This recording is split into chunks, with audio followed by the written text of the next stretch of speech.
Hi everyone, welcome to the training on the Canon XA15. There will be sections in this video, so you can skip to the session you need to check out. We have exposure settings, we have white balance settings, we have SD card functions and formatting. We're going to talk about focus, we're going to talk about audio controls, and we're going to talk about the tripod remote for zooming. Okay, let's get into it. First things first, let's turn on the camera using the camera switch over there. Okay, I must just keep my eye on what I'm doing so you guys don't get too much glare on the screen there. As you can see, it's a bit of issue, so I'm going to have to tilt it a little bit like that. All right, that looks okay. Okay, first things first, to set exposure on the body, make sure you're in manual mode over there, not in cinema or in auto mode. You want to be on manual mode over there. Okay, next thing you want to do is, most of your controls is very easily accessible, but they're all touchscreen controls. Okay, so you hit the function button there, and under record program modes, there you go. This is where you will get your exposure settings. I recommend using the program mode unless you know your lighting is not going to change at all. Then you can go to manual and you can dial in your f-stop, your shutter speed, and your gain. That's this. Your gain is exactly the same as ISO, and this is also where you activate or deactivate your zebras if you want to use them. Okay, so that's manual exposure, but like I said, we're not really going to be using that. I prefer using the program mode, just because it's much easier to actually have manual control over your exposure in program mode, because there is a hardware button for that on the camera. I'm going to show you now. Then going into the manual mode every time, and if you have to change something, change it here. Only if you have the lighting is not going to change, it's a good idea to use manual mode. Okay, so let's stick to program mode. And yeah, so once in program mode, it basically is going to do auto exposure for you. But if you want to manually control your exposure, in the front of the camera, you'll see there's a custom button there that I programmed to basically activating your program manual push and pulling of exposure. So you hit the button once to activate it, and I must just check for glare on the screen again, but you'll see it gives you an indication there that it's active. Okay, so now that it's active, you can use this wheel to push your exposure, and it gives you a reading there on the screen. I know it's a bit overexposed there, but it'll give you a reading there on the screen, or you can pull it. Maybe if I pull it, pull the exposure down, you'll see the reading. So it's not as overexposed. So up to -3 stops and up to +2 stops is what you can push it. So, but once you push the button again, sorry if I bumped the mic, I'm just going to move it a bit forward actually, just hold on. If you push the button again, you're going to deactivate your manual settings, and it's going to go back to auto. So you only push it once if you want manual control, and then you adjust it. If you're using multiple cameras, multi-cam setup, just know that pushing this button and setting them all to the same value is not necessarily gonna give you the same exposure result, because they're all it's gonna be, for example, +1 stop from whatever the camera in its auto mode calculates as correct exposure. So just keep that in mind, but that's how you do manual exposure. Okay, thanks, that's it for exposure. Let's move over to white balance. Okay, so white balance, really easy, also just function. There you go, there's your white balance. You can select Kelvin, change it, or you can go to auto, or if you know it's daylight balance, there it is, or your other presets. Obviously Kelvin is a nice setting to use if you're using multiple cameras. You can dial them in to match each other exactly. Okay, that's it for white balance. Next thing, SD cards. Okay, let me grab an SD card here.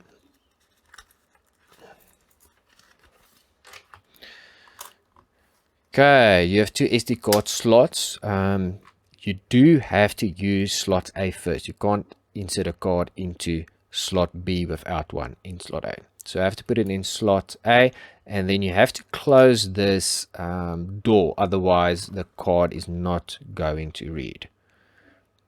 All right, okay, and it shows there, okay, we've got 2 hours and 19 minutes left on the card.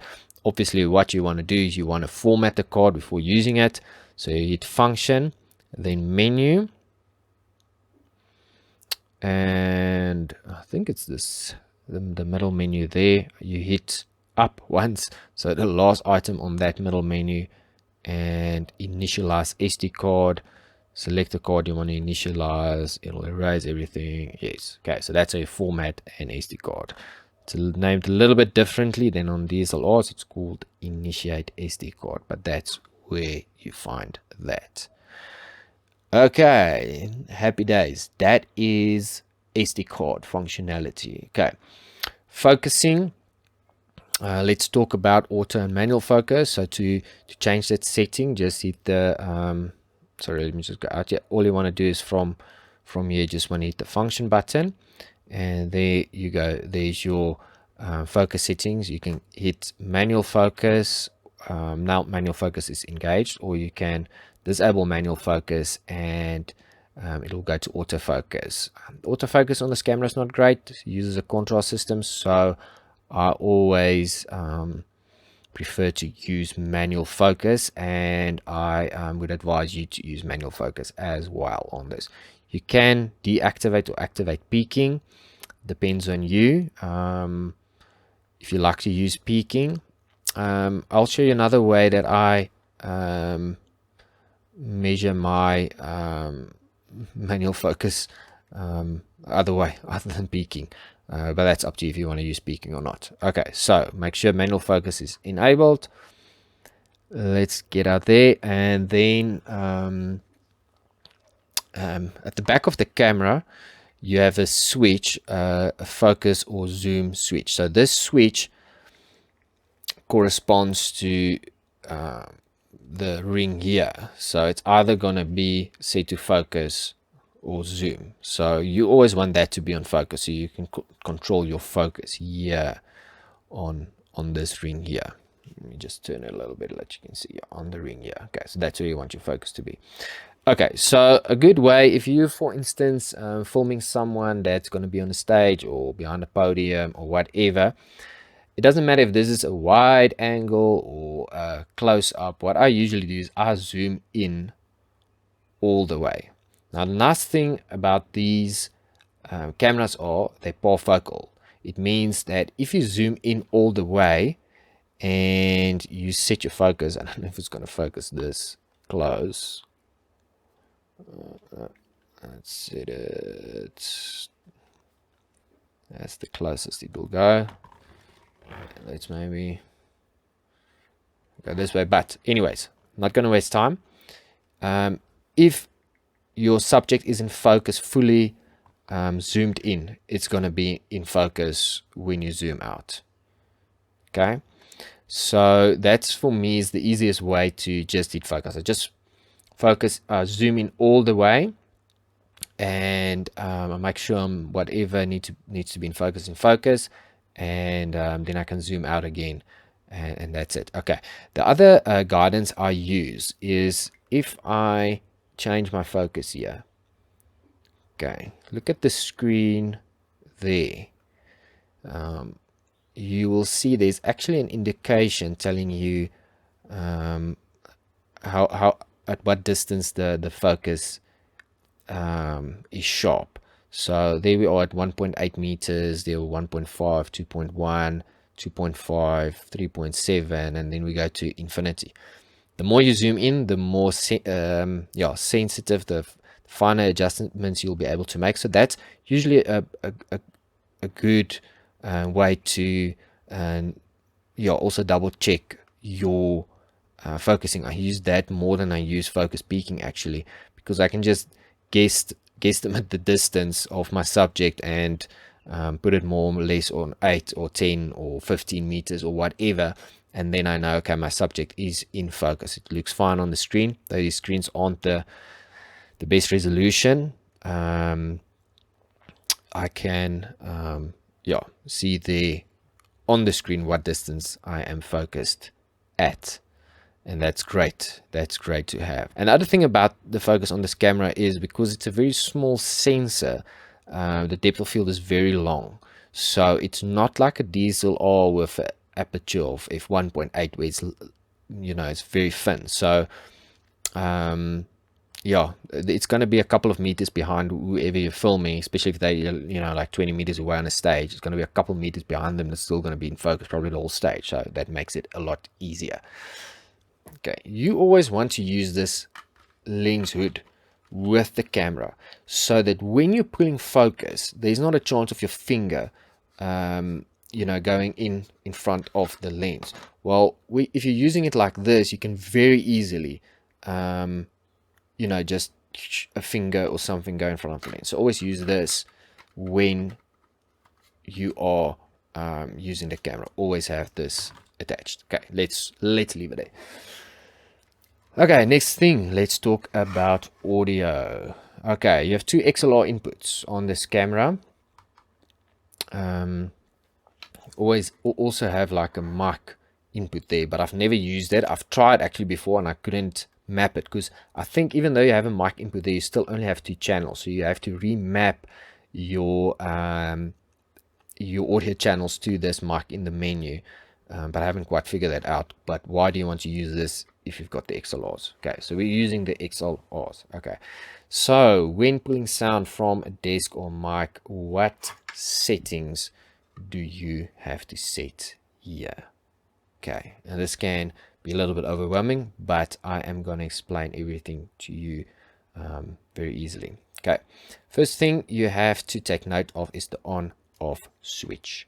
Okay, if this switch is set to off, it means this unit here is disabled. Okay, and it means that the internal microphones, let me just turn it so you can see it there, the internal microphones are active. Okay, you'll also get a visual representation of that on the screen here. If it's off, it doesn't show mic levels or something. It's just the internal mics, and it's on an auto level. As soon as I switch it on, you'll see, okay, there we have the input meters there. All right, so make sure of that. Make sure you are if you want to use the XLRs, you are switched on there.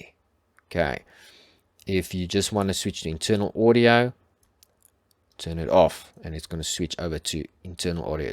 It doesn't mean that you're not going to get audio at all. So if you do want to get scratch audio on this camera for syncing later or whatever, it's important to turn this off, because if it's on and there's nothing plugged in here, you're going to record silence. Okay, very important.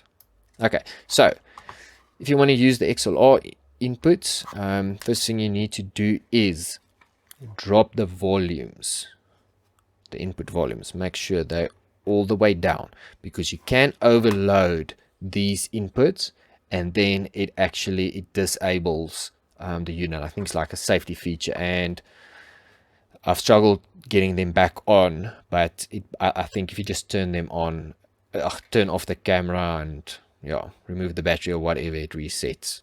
So, but you don't want to do that. You don't want to overload your inputs. Okay, so first thing you do is make sure your volumes are down.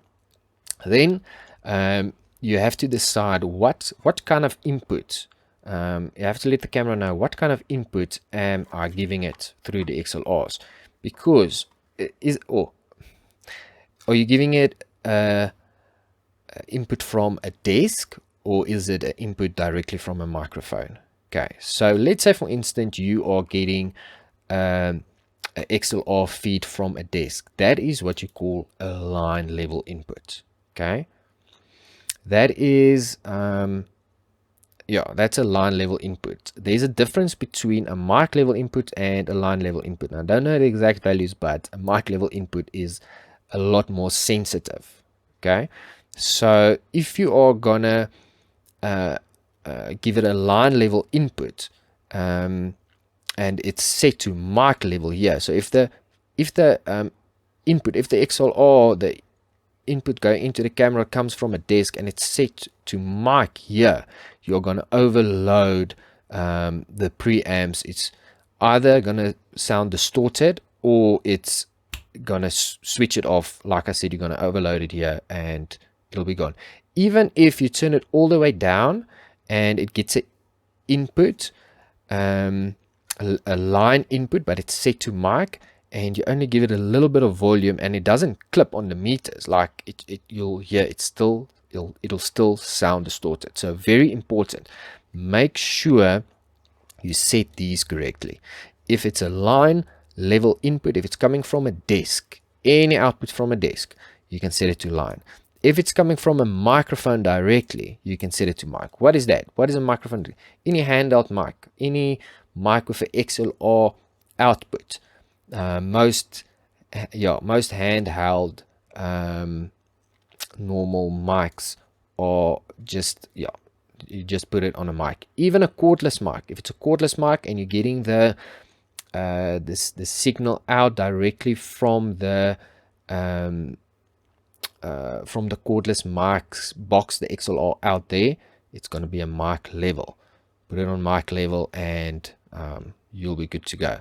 All right, if you're using a condenser microphone, so that is something like a shotgun microphone, or like a those condenser microphones they use in studios. So not really a stage kind of mic, condenser mic. It's going to need phantom power, 48 volts, and you're going to have to put it on the settings. So these are both mic settings. The one is with phantom power, the other one is without phantom power. So if you know it's a mic and you're not sure if it uses phantom power or not, just put it on normal mic, see if you get levels. No, if you don't get levels, it's probably a phantom mic. So turn your levels down again, put it over to 48 volts for phantom power. 48 volts and phantom power is the same thing. And turn up your volumes, then you should get volumes. Okay, so another thing just to note about the line levels is the line level input on this camera is actually very soft. Okay, so chances are if you're getting a feed from a desk, they're going to have to crank it for you. They're going to have to give you a lot of output. So chances are good you're going to have to go to maximum to get a good level. But don't just put it on maximum and switch it around. Always turn it down to minimum. Do your settings. Okay, if you're happy, turn up your volume. Say okay, maximum. You can ask whoever's behind the desk to give you more volume if you're at max here and you still need more volume. Okay, you also have a choice here on the channels if you want to do auto volume or manual volume. I usually always do manual volume. That's just the way I do it. I feel like the auto volume mixes a little bit soft for me,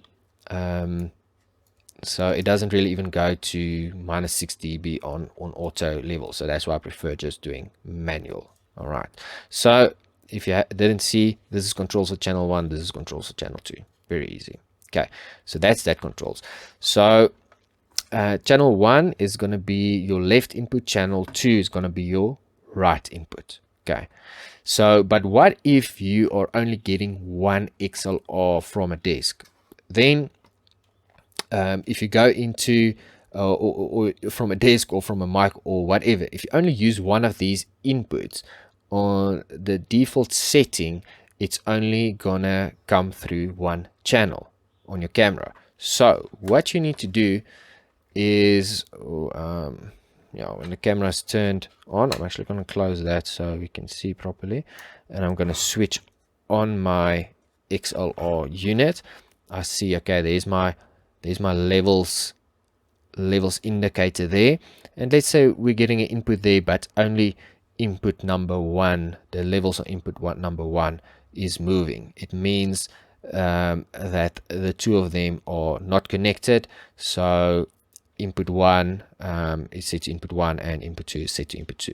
So you can change it. You can go to function, you can go to menu, and you can go down in the standard camera menu. You can go down until you see you start seeing all the mic kind of settings. Okay, and there you can see a channel to input. This is XLR input.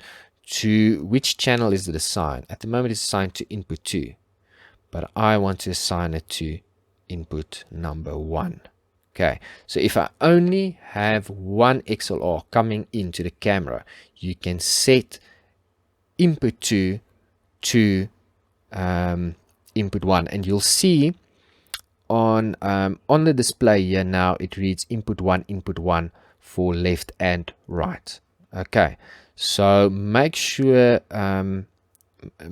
what the setting is here, and you can see it on the screen here. Input 1 set to input the left channel is set to input 1 and the right channel is set to input 1. And it's important because if you're running 2 XLRs, you don't want the setting to be active.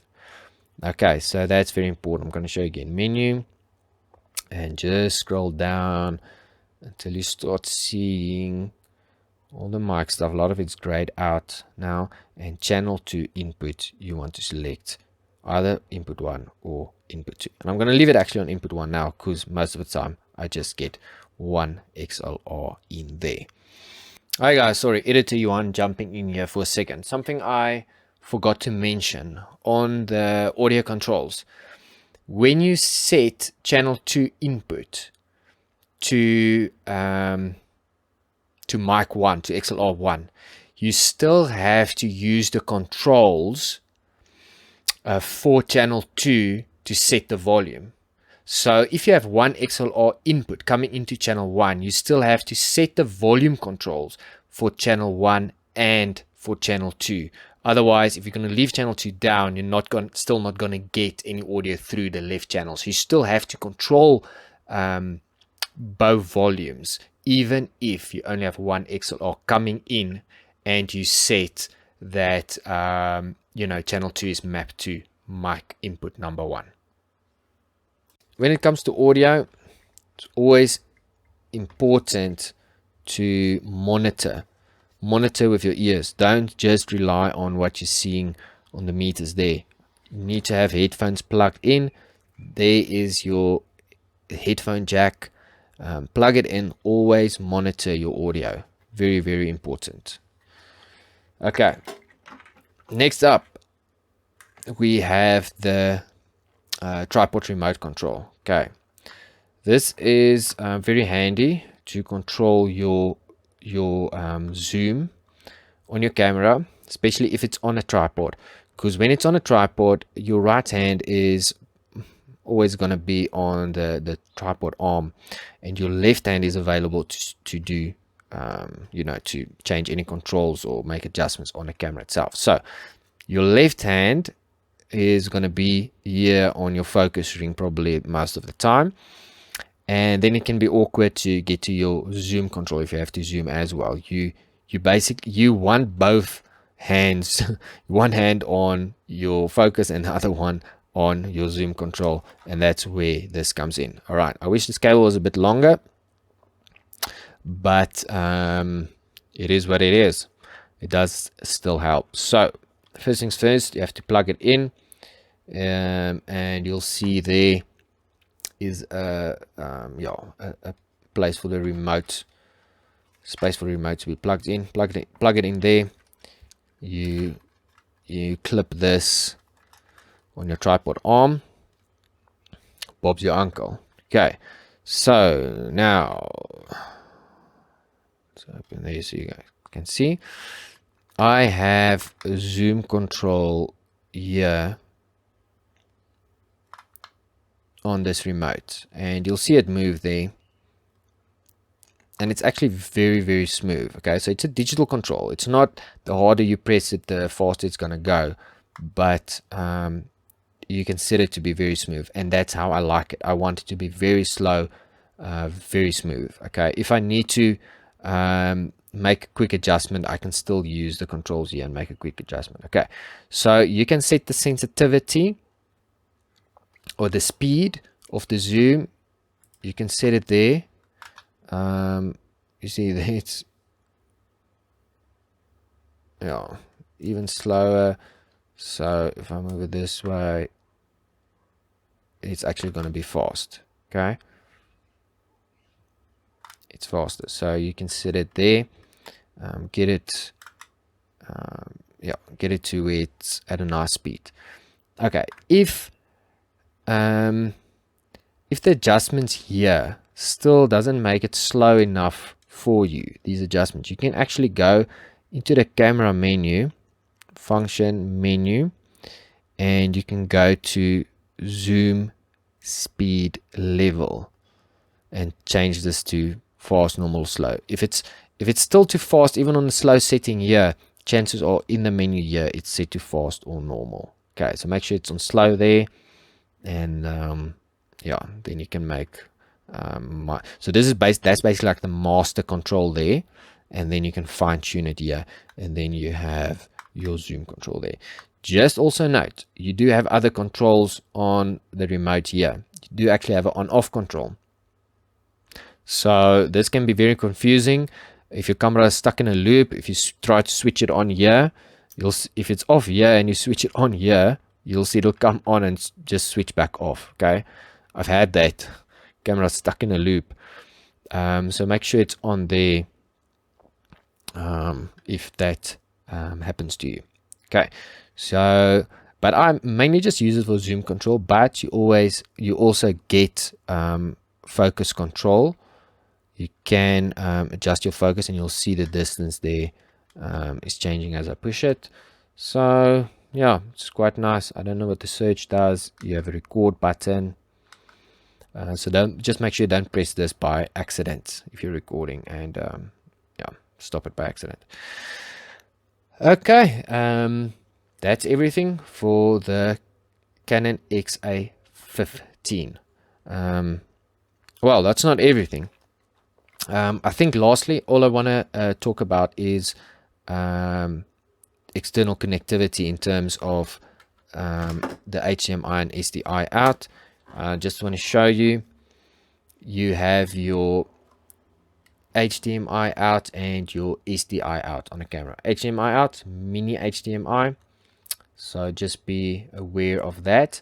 Alright, so you can get to the SDI and HDMI controls in the menu by going to function menu, go to the range, and just move up until you get the options. Okay, so you have output terminal. Is it going to send over SDI, HDMI, or both? So it's set to both at the moment. Record command, I'm not sure what that is.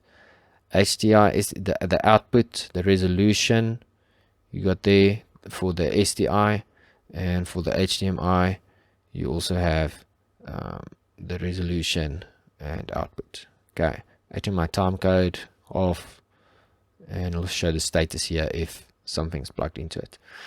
Okay, thank you. That's everything for the Canon XA15. Thank you for watching.